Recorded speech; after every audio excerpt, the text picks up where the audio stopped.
Welcome back, and it's question 5 out of 5 of the second set of difficult GCSE problems, and you'll see this one is a stinker. I was going to say it's not as bad as it looks. It is quite bad. It relies on you understanding how to set the problem up. I don't want to say any more than that. Either way, let's remember it's a non-calculator question. So it was on the non-calculator exam. You must not use calculators at all. And the question is basically saying, can you work out the area of the shaded bit in the middle in a specific form? In other words, what's P? Give it a go. Come back, see how you've done. If you get the right answer, well done. I think this is definitely a difficult question. Okay, so how did we all do? There's probably a couple of ways of answering this question. So I'm not saying the way that I've done it is the only way. The mark scheme shows 2 or 3 different ways, one of which is quite complicated. So to be clear, just because I've done it this way does not mean that's the only way of doing it. However, this is how I approach this question. So the first thing of note is the question says really clearly that I must show all working. So you will not get the marks unless I can see how the things fall out the bottom. And that's partly because the value of P is a nice round number. So if you happen to have guessed it somehow, you can't get the marks just for guessing it. So you do need to show how it's got there. And you need to be clear as to the steps that you've done. Then it also says, so the point of the question is I've got 8 rectangular octagons, 8 identical or congruent octagons. So that means that it doesn't matter that I don't have any values, but it does mean that I can start measuring some lengths and saying some lengths are equal. Or more notably, every single length on the octagon is A, which means I can start to label some sides. Now, my approach is going to be this here, which is I'm going to work out the area of the square, and then I'm going to add on the area of 4 red triangles that you can see. And the reason I've done that is because I know, because it's a regular octagon, is I know these lengths here are all equal to the value of A. So really all I'm trying to do then is work out the side length of the square and then work out the area of the triangles themselves. And actually, if you've got this far, you've probably done most of the question because the rest of it kind of falls out okay.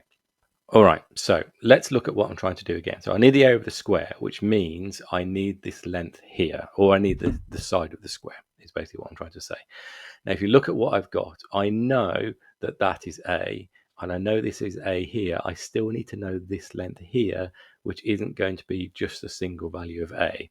So I'm going to call that value X, and I'm very clearly going to show where that value comes from, because remember, I'm showing all working. The other thing I know is I know these angles here must be 45 and 135 degrees. But remember, this is a show all working question. So I can't just write that because that could well be a couple of marks in the exam. So I have also shown where this has come from. So hopefully you'll all remember that the exterior angles always sum to 360. If there's 8 regular sides, each exterior angle must be 360 over 8, which is 45 degrees. And the interior plus exterior angle is 180, which means my interior angle is 135 degrees. So I've got some angles and I've explained it nice and clearly. So let's get on to working out the length X, which will allow me to work out the side length of the square and also allow me to work out the area of the triangles. So I'm going to set up my problem here. There's my X.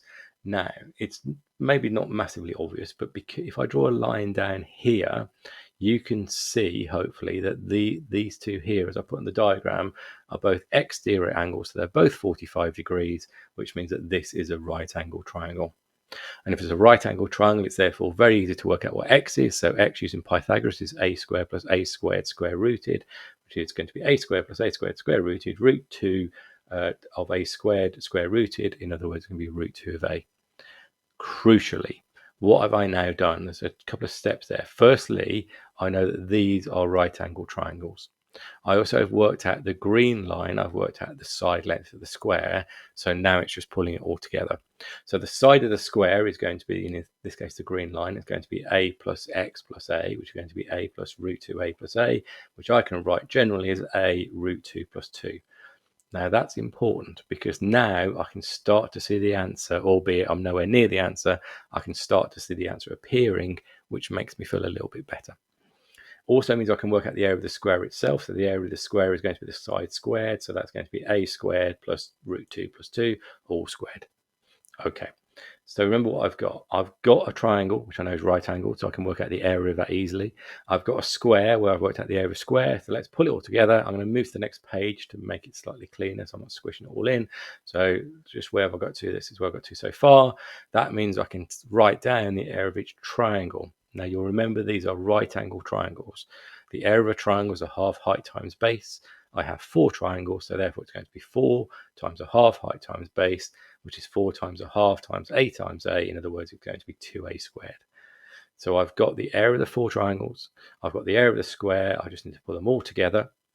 Now, there's a couple of ways I can do this, but I'm just going to expand the brackets. So if I expand the brackets, that's going to give me 2a squared plus a squared, 4 plus 4 root 2 plus 2. And you can see all terms have a squared in, so take the a squared to the outside, and that's going to give me 4 plus 2 plus 2, which is 8, plus 4 root 2.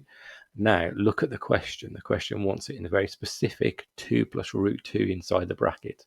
So I'm going to divide or factorize out of 4, and that's going to be 4a squared times 2 plus root 2. It's a horrible question, but it actually falls out relatively nicely. If you got that, well done. That's question 5 of 5 done of these difficult questions. I think we'll do another 5 soon. But for now, make sure you've tried them all. If you've done them, do them again. It's never a bad thing, especially if you got it wrong the first time, to do a questions a couple of times to make sure you fully understand it. Please do like the video. Leave a comment if you've got a question. And of course, subscribe, which helps you see these things come through more regularly. Thanks all.